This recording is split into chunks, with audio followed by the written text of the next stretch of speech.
Hello everyone, welcome back to day 3 program of Shift Your Mindset in 21 days. So ಯಾರೆಲ್ಲ continuous ಆಗಿ day 1 ಮತ್ತು day 2 ನ watch ಮಾಡಿ ಅದರಲ್ಲಿರೋ ಟಾಸ್ಕ್ ನ ಇಂಪ್ಲಿಮೆಂಟ್ ಮಾಡ್ಕೊಂತ ಡೇ 3 ಬಂದಿದ್ದೀರೋ ಅವ್ರಿಗೆಲ್ಲ ಥ್ಯಾಂಕ್ ಯು ಹೇಳೋದಕ್ಕೆ ಇಷ್ಟಪಡ್ತೀನಿ.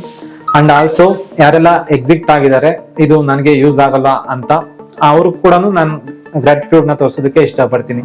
ಯಾಕಂದ್ರೆ ಯಾರು ಏನ್ ಥಿಂಕ್ ಮಾಡ್ಕೊಂತಾರೋ ಅಥವಾ ವಾಟ್ ಅದರ್ ಪೀಪಲ್ ಥಿಂಕ್ ಅನ್ನೋದಕ್ಕಿಂತ ಅವರು ಇದು ನನಗೆ ಯೂಸ್ ಆಗಲ್ಲ ಅನ್ನೋ ವಾಲಂಟ್ರಿ ಡಿಸಿಷನ್ ತಗೊಂಡು ಎಕ್ಸಿಟ್ ಆಗಿರ್ತಾರಲ್ಲ ಅವ್ರಿಗೆ ನಾನು ಅಪ್ರಿಸಿಯೇಟ್ ಮಾಡೋದಕ್ಕೆ ಇಷ್ಟಪಡ್ತೀನಿ.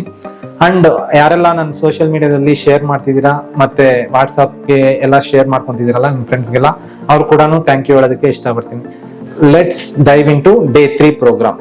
ಡೇ 3 ಪ್ರೋಗ್ರಾಮ್ ಅಲ್ಲಿ ಏನ್ ಇಂಪಾರ್ಟೆಂಟ್ ಟಾಸ್ಕ್ ನಾನು ಡಿಸ್ಕಸ್ ಮಾಡೋದಕ್ಕೆ ಇಷ್ಟಪಡ್ತೀನಿ ಅಂದ್ರೆ unlocking happiness and practical tips ಅಥವಾ ಬೆನಿಫಿಟ್ಸ್ ಫ್ರಮ್ ಶೋಯಿಂಗ್ ಗ್ರಾಟಿಟ್ಯೂಡ್ ಮತ್ತು ಗ್ರೇಟ್ಫುಲ್ನೆಸ್.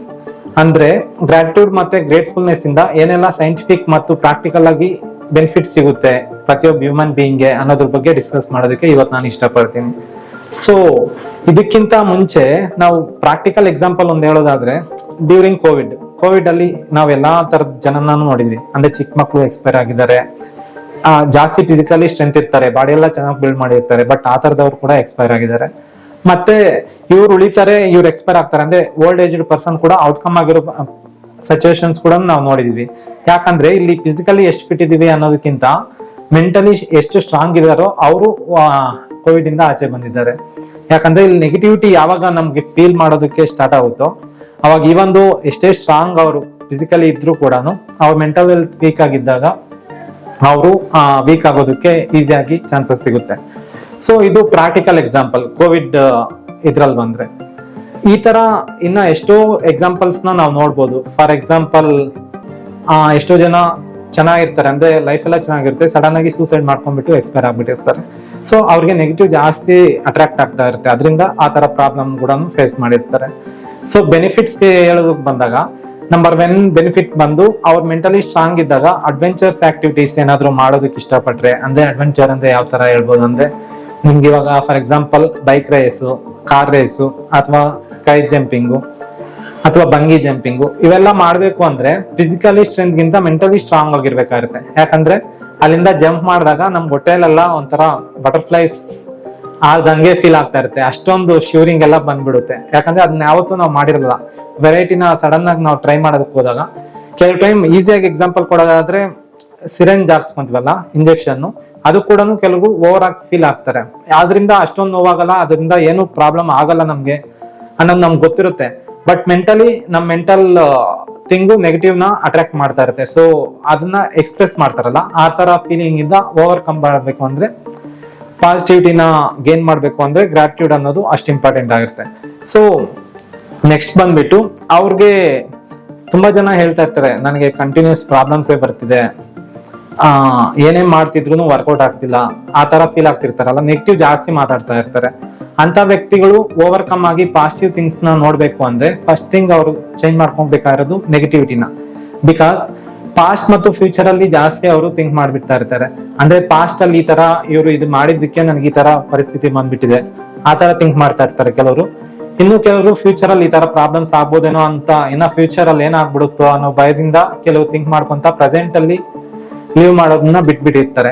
ಸೊ ಪ್ರೆಸೆಂಟ್ ಅಲ್ಲಿ ಏನೆಲ್ಲ ಗುಡ್ ಥಿಂಗ್ಸ್ ಇದೆ ಅಂತ ಅವ್ರಷ್ಟು ಅವರೇ ಫೀಲ್ ಮಾಡ್ಕೊಂಡು ಥ್ಯಾಂಕ್ಫುಲ್ನೆಸ್ ಹೇಳ್ಕೊಳ್ಳೋದ್ರಿಂದ ಅವರು ಓವರ್ಕಮ್ ಈಸಿಯಾಗಿ ಆಗ್ಬೋದು. ಅಂದ್ರೆ ಪ್ರಾಬ್ಲಮ್ಸ್ ಇದ್ರು ಅದಕ್ಕೆ ಆಪ್ಷನ್ಸ್ ಏನು, ಸೊಲ್ಯೂಷನ್ಸ್ ಏನು ಅಂತ ಈಸಿಯಾಗಿ ಐಡೆಂಟಿಫೈ ಮಾಡ್ಕೊಂಡು ಆ ತರ ಸಾಲ್ವ್ ಮಾಡ್ಕೊಂಡು ಹೋಗೋದಕ್ಕೆ ಈಸಿ ಆಗುತ್ತೆ. ಇದು ಒಂದು ಎಕ್ಸಾಂಪಲ್. ನೆಕ್ಸ್ಟ್ ಎಕ್ಸಾಂಪಲ್ ಬಂದು ಫಾರ್ ಎಕ್ಸಾಂಪಲ್ ನಿಮ್ಗೆ ಸಡನ್ ಆಗಿ ಕೆಲಸದಿಂದ ಕಿತ್ತಾಗಿರ್ತಾರೆ ಅಥವಾ ಆಕ್ಸಿಡೆಂಟ್ ಆಗಿರುತ್ತೆ, ಇನ್ನೊಂದು ಏನಾದ್ರೂ ಹೆಲ್ತ್ ರಿಲೇಟೆಡ್ ಇಶ್ಯೂ ಬಂದಿರುತ್ತೆ, ಸಡನ್ ಆಗಿ ನೀವು 5 to 10 days ಮನೆಯಲ್ಲೇ ಇರ್ಬೇಕಂತ ಪರಿಸ್ಥಿತಿ ಬಂದ್ಬಿಡುತ್ತೆ. ಕೆಲವರೆಲ್ಲ ಯಾವ ತರ ಫೀಲ್ ಆಗಿರ್ತಾರೆ ಅಂದ್ರೆ ಅಯ್ಯೋ ನನಗೆ ಕೆಲಸ ಹೋಗ್ಬಿಡ್ತಲ್ಲ, ಇವಾಗ ನನ್ನ ಮೇಲೆ ಡಿಪೆಂಡ್ ಆಗಿರೋರ್ಗೆಲ್ಲಾನು ಪ್ರಾಬ್ಲಮ್ ಬಂದ್ಬಿಡ್ತು, ಇದರಿಂದ ಬದುಕೋದಕ್ಕಿಂತ ಇದೇ ಆಗ್ಬಿಡೋದೇ ಒಳ್ಳೇದು, ಆ ತರ ಎಲ್ಲ ಫೀಲ್ ಆಗ್ತಿರ್ತಾರಲ್ಲ. ಆ ತರ ಫೀಲ್ ಆಗೋ ಬದಲು ಥ್ಯಾಂಕ್ ಯು, ನನಗೆ ಇಷ್ಟು ದಿನನೂ ಫ್ಯಾಮಿಲಿಗೆ ಟೈಮ್ ಕೊಡೋದಕ್ಕೆ ಟೈಮ್ ಸಿಗ್ತಿರ್ಲಿಲ್ಲ, ಸೊ ನಾನು ಈ 5 days 10 days ನನ್ನ ಫ್ಯಾಮಿಲಿ ಜೊತೆ ಚೆನ್ನಾಗಿ ಸ್ಪೆಂಡ್ ಮಾಡ್ಬೋದು. ನಾನು ಓದ್ಬೇಕು ಅಂತ ಎಷ್ಟೋ ಸಲ ಅನ್ಕೊಂತಾ ಇರ್ತೀನಿ, ಓದೋಕ್ ಆಗಿರಲ್ಲ ಅಂತ ಬುಕ್ಸ್ ನ ಓದ್ಬೋದು. ಅಥವಾ ನಾನು ವಾಚ್ ಮಾಡ್ಬೇಕು ಅನ್ಕೊಂತಾ ಇರ್ತೀನಿ, ವಾಚ್ ಮಾಡೋಕ್ ಆಗಿರಲ್ಲ, ಆ ತರ ಮೂವೀಸ್ ನ ನೋಡ್ಬೋದು. ಸೊ ನನಗೆ ಇಷ್ಟವಾದಂತಹ ಫುಡ್ ನ ನಾನೇ ಪ್ರಿಪೇರ್ ಮಾಡ್ಕೊಂಡು ತಿನ್ಬೋದು. ಈ ತರ ಎಲ್ಲ ಪಾಸಿಟಿವ್ ಥಿಂಗ್ಸ್ ನ ಥಿಂಕ್ ಮಾಡೋದ್ರಿಂದ ನಿಮ್ಮ ಮೈಂಡ್ ಸೆಟ್ ಆಟೋಮೆಟಿಕ್ ಪಾಸಿಟಿವ್ ಆಗುತ್ತೆ. ಅಂಡ್ ಈ ತರ ಕೂಡ ಥಿಂಕ್ ಮಾಡ್ಬೋದು. ನನಗೆ ಇವಾಗ 10,000 ಬರ್ತಿತ್ತು ಸ್ಯಾಲ್ರಿ, ಬಟ್ ನನಗೆ ಫಾರ್ ಎಕ್ಸಾಂಪಲ್ ನನ್ಗೆ ಇನ್ನ ಒಳ್ಳೆ ಪೊಸಿಷನ್ ಸಿಗ್ಬೋದೇನೋ, ಅದರಿಂದ ನನ್ಗೆ ಈ ತರ ಆಯ್ತೇನೋ ಅನ್ನೋ ತರ ಥಿಂಕ್ ಮಾಡೋದ್ರಿಂದ ಪಾಸಿಟಿವ್ ಆಗಿ ಯಾವಾಗ ಥಿಂಕ್ ಮಾಡೋದಕ್ಕೆ ಜಾಸ್ತಿ ಸ್ಟಾರ್ಟ್ ಮಾಡ್ತಿರೋ ಆವಾಗ ನೀವು ಆಟೋಮೆಟಿಕ್ ಅಬಂಡೆನ್ಸ್ ನ ಅಟ್ರಾಕ್ಟ್ ಮಾಡೋದಕ್ಕೆ ಸ್ಟಾರ್ಟ್ ಆಗ್ತೀರಾ. ನಿಮ್ಗೆ ಗ್ರೇಟ್ಫುಲ್ನೆಸ್ ಅನ್ನೋದು ದೊಡ್ಡ ದೊಡ್ಡ ಚಾನ್ಸಸ್ ಸಿಗೋದು ಈಸಿಯಾಗಿ ಆಗುತ್ತೆ. ಸೊ ಡೇ 1 ಡೇ 2 ಅಲ್ಲಿ ಟಾಸ್ಕ್ ಬಂದ್ಬಿಟ್ಟು ಡೇ 1 ಅಲ್ಲಿ ಹೇಳಿದ್ವಿ 10 ಲಿಸ್ಟ್, ಅಂದ್ರೆ ನಿಮ್ಗೆ ನೀವು ಏನಕ್ಕೆ ಗ್ರೇಟ್ಫುಲ್ನೆಸ್ ಫೀಲ್ ಆಗ್ತಿರೋ ಅದನ್ನ ಲಿಸ್ಟ್ ಮಾಡಿ ಅಂತ ಹೇಳಿದ್ದೆ. ಡೇ 2 ಅಲ್ಲಿ ಬಂದ್ಬಿಟ್ಟು ನಿಮ್ದೇ ಒಂದು ರಕ್ಷಾಬಂಧನ ಯಾವ ತರ ಕ್ರಿಯೇಟ್ ಮಾಡ್ಕೋಬಹುದು ಅಂತ ಹೇಳಿದ್ದೆ. ಸೊ ಡೇ 3 ಟಾಸ್ಕ್ ಬಂದ್ಬಿಟ್ಟು ನಿಮ್ಗೆ ಯಾರೆಲ್ಲ ಹರ್ಟ್ ಮಾಡಿರ್ತಾರೋ, ಫಾರ್ ಎಕ್ಸಾಂಪಲ್ ನಿಮ್ ಜರ್ನಿಯಲ್ಲಿ ಇದುವರೆಗೂ ಅವ್ರಿಗೆ ಥ್ಯಾಂಕ್ ಯು ಹೇಳಿ. ಮತ್ತೆ ನಿಮ್ಗೆ ಯಾರೆಲ್ಲ ಹೆಲ್ಪ್ ಮಾಡಿರ್ತಾರೋ ಅವ್ರಿಗೆ ಕೂಡ ಗ್ರಾಟಿಟ್ಯೂಡ್ ತೋರಿಸಿ. ಮತ್ತೆ ನಿಮ್ ರಿಲೇಟೆಡ್ ಅಂದ್ರೆ ನಿಮ್ ಫ್ಯಾಮಿಲಿ, ಫ್ರೆಂಡ್ಸು, ರಿಲೇಷನ್ಸು ಇವರೆಲ್ಲ ಯಾರಾದ್ರೂ ದೊಡ್ಡ ಅಚೀವ್ಮೆಂಟ್ ಮಾಡಿದ್ರೆ, ಫಾರ್ ಎಕ್ಸಾಂಪಲ್ ನನ್ನ ಫ್ರೆಂಡು ಡಾಕ್ಟರ್ ಆಗಿದ್ದಾನೆ, ನನ್ನ ಫ್ರೆಂಡು ಲಾಯರ್ ಆಗಿದ್ದಾನೆ, ನನ್ನ ಫ್ರೆಂಡು ಪೊಲೀಸ್ ಆಗಿದ್ದಾನೆ, ಈ ತರ ನನ್ನ ಫ್ರೆಂಡ್ಸು, ನನ್ನ ರಿಲೇಷನ್ಸ್ಗೆ ಪ್ರಮೋಷನ್ ಸಿಕ್ಕಿದೆ, ಅವ್ರು ನನ್ಗಿಂತ ಚೆನ್ನಾಗಿ ಏನು ಅರ್ನ್ ಮಾಡ್ತಿದ್ದಾರೆ, ಮತ್ತೆ ಅವ್ರಿಗೆ ಒಳ್ಳೆ ಬಂಗ್ಲೋ ಇದೆ, ಈ ತರ ಇರೋರ್ಗೆಲ್ಲಾನು ನಾವು ಗ್ರೇಟ್ಫುಲ್ನೆಸ್ ತೋರಿಸೋದು. ಅಂದ್ರೆ ಇವ್ರು ನನ್ನ ಫ್ರೆಂಡ್ ಆಗಿರೋದಕ್ಕೆ ಥ್ಯಾಂಕ್ ಯು, ನನ್ಗಿಂತ ಒಳ್ಳೆ ಫ್ರೆಂಡ್ಸ್ ಕೊಟ್ಟಿರೋದಕ್ಕೆ ಥ್ಯಾಂಕ್ ಯು, ಇವರೆಲ್ಲ ನೇಷನ್ಗೆ ಕಾಂಟ್ರಿಬ್ಯೂಟ್ ಮಾಡ್ತಿದ್ದಾರೆ, ಥ್ಯಾಂಕ್ ಯು.